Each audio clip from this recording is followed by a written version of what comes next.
Hello everyone and welcome back to day 4 of the Magnus Invitational. We are back in the match Fabiano Caruana versus Ding Liren, where after 2 games that were drawn, Ding was able to win that Queen in Quarantine game, and now Fabi is in a must-win situation. He has to win on demand with the white pieces to get back into the match and force an Armageddon.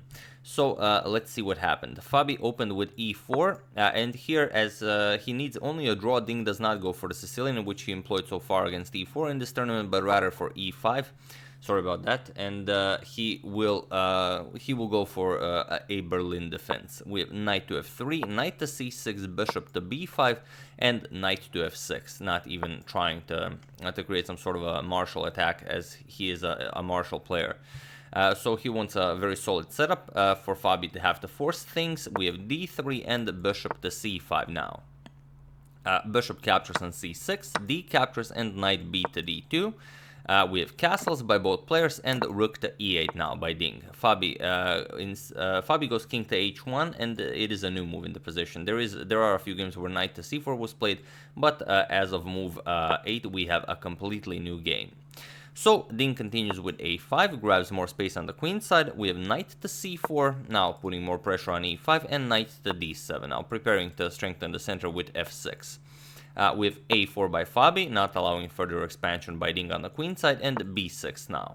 We have b3 and f6 now. So now the pawn has been strengthened.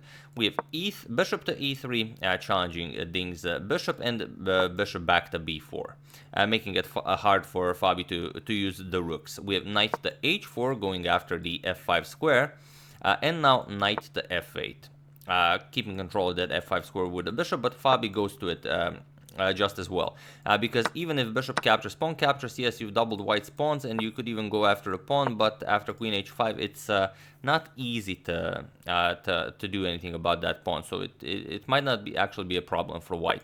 So instead, knight to e6 by Ding, and now queen to g4, just getting the queen into the attack. If the knight moves, you're going to have a nice checkmate here.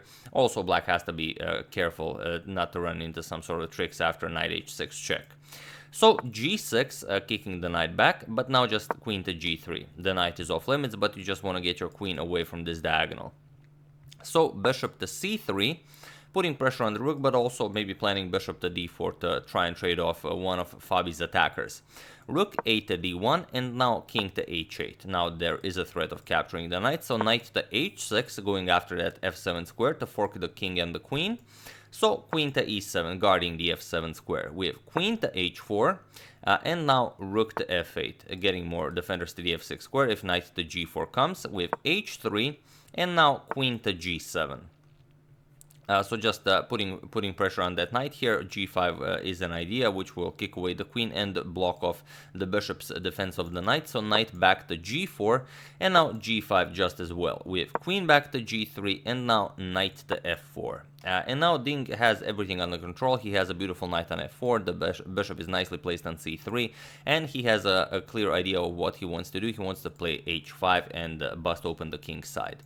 And a very exciting play by Ding, even though he only needs a draw. And yeah, someone mentioned this in the comments, and it is in fact true. It's somewhere around pre-noon for Fabi. I think it was like 10-11 a.m. and it's past midnight for Ding, as he's playing from China. So bishop to d2, offering a trade of bishops, and now knight to e2 by Ding, attacking the queen while defending the bishop here. So queen has to move, queen h2, now shifting the bishop back to d4. We have knight g to e3, and now comes bishop to e6, so just getting more pieces into the game. Rook d to e1, challenging the knight, and now knight back to f4. So Ding not worried about anything. Queen back to g3, and queen to g6, now preparing h5. We have queen to f3, and now Ding starts pushing on the king side, h5. And it really does seem like it's Ding the one, Ding's the one who is in a must-win situation, not Fabi. We have knight to f5, getting that knight to one wonderful square, but before capturing it, Ding first goes g4. And okay, queen g3, and now bishop captures on f5. We have e captures and queen captures. Ding wins a pawn, and he keeps the attack. So rook to e4 with some ideas. Maybe you can capture here and then pick up the bishop, or maybe just not at the moment, because after captures the pawn will also be attacking the queen, but it is good to have options. So here Ding just continues with g captures on h3, and here Fabi goes bishop captures on f4. We have e captures, and now queen captures on h3. So Fabi manages to stop the attack. We have queen captures on h3, g captures, and now c5 just cementing that bishop on d4, and rook captures on f4, and we reach this endgame where it's 2 rooks against 2 rooks and a bishop against a knight with the same number of pawns. So not an easy position to push for a win for Fabi. King h7, we have king to g2. Both players start improving the position of their kings. Rook 8 to e8, bringing the final rook into the game, and king f3 now. And now it is an active king, but Ding finds f5, which really limits the mobility of this rook. The rook doesn't really have anywhere to go. So knight to e3, going after the f5 pawn, and now bishop to g7. Ding shows that it's impossible, in fact, to capture the pawn, because if you capture with the rook, then just eliminate the defender with check, and then you pick up this rook for free, and then you just trade down into an endgame, which is of course winning. And capturing with the knight isn't any better, because of bishop e5 forces the rook away from the knight, or not, you just give up the exchange. So both would be winning for Ding. So rook g1 instead, and now bishop to h6, pushing the rook back, rook to h4, and now f4. And now Fabi's rook is really stuck on that h4, and Fabi's pieces really do get stuck a lot on the h4 square. In that previous game we had the queen stuck on h4. But okay, knight to d5, now getting the knight into the attack, attacking the c7 pawn, putting pressure on the f4 pawn. Also, if this rook moves, maybe knight to f6 check will be an option. So useful square for the knight. We have rook to e5 now. Here Ding forces Fabi to capture on c7, which also kind of moves the knight back away from the game. Knight captures on c7, and now rook to f6.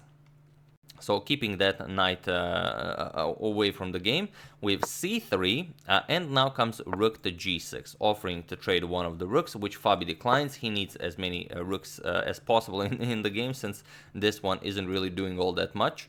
Now preparing d4, so rook to c6. He goes after the knight. We have knight to b5, and now king to g6. Now Ding is preparing bishop to g5 to completely trap the rook on h4.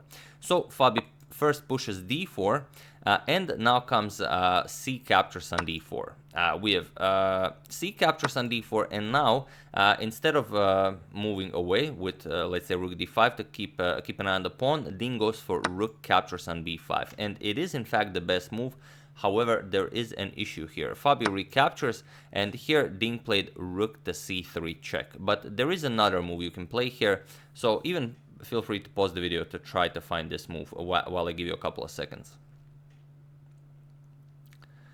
So for those of you who were able to do it, congratulations on remembering that this rook is trapped here. And for those of you who just want to enjoy the show, it's rook to f6. You add more protection to the f4 pawn, and now the threat of bishop to g5 is just happening. Whatever white plays doesn't really matter. Rook c1 or you push the pawn to d5 doesn't really matter. Bishop to g5 is just crushing.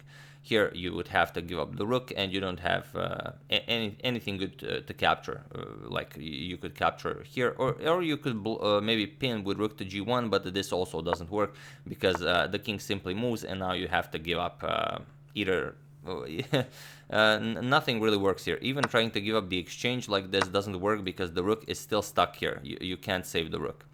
So this was definitely an option for Ding. So after rook to f6, you would have to play something like rook to c1, and then just go after bishop to g5. Rook captures, king captures, and now let's say rook to c6 to try and get a nice pass pawn here. But after something like king to g6 or just moving the rook, black is just clearly better having a bishop, well, white does not.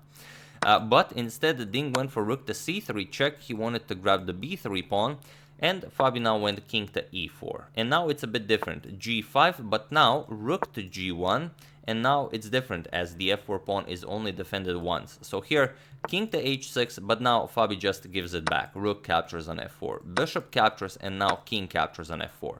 rook captures on b3, and now d5. And now it's Fabi who's up a pawn, and it's a passed d pawn, so terrible position for Ding to be in. With a4, Ding also starts pushing his passed pawn, but now rook to d1. Fabi puts the rook behind the passed pawn.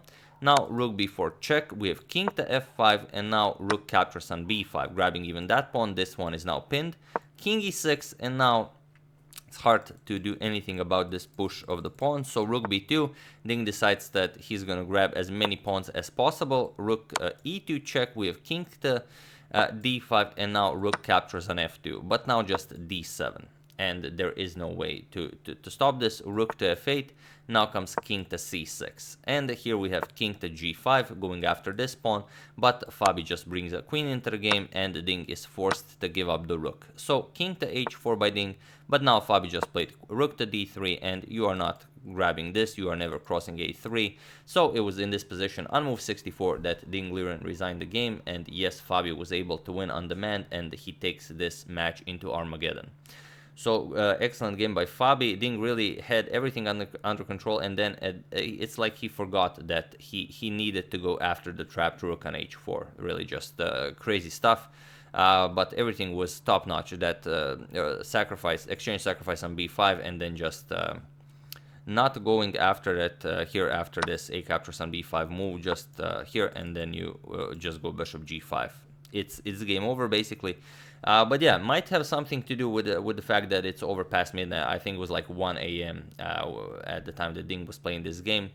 So who knows? Might have nothing to do with it. Might have been that he's just tired. But yeah, that's game 4. I do hope you enjoyed it. I would like to thank Mark Magnier and Iligun Sevic for your contribution to my channel. Thank you a lot. I really appreciate it. As usual, you can check 2 of my previous videos here. Thank you for watching, and I will see you soon, continuing the coverage of the Magnus Invitational. The following video that will be uploaded is the Armageddon game between Fabi and Ding. So thank you all. I will see you soon, and have an excellent rest of your day.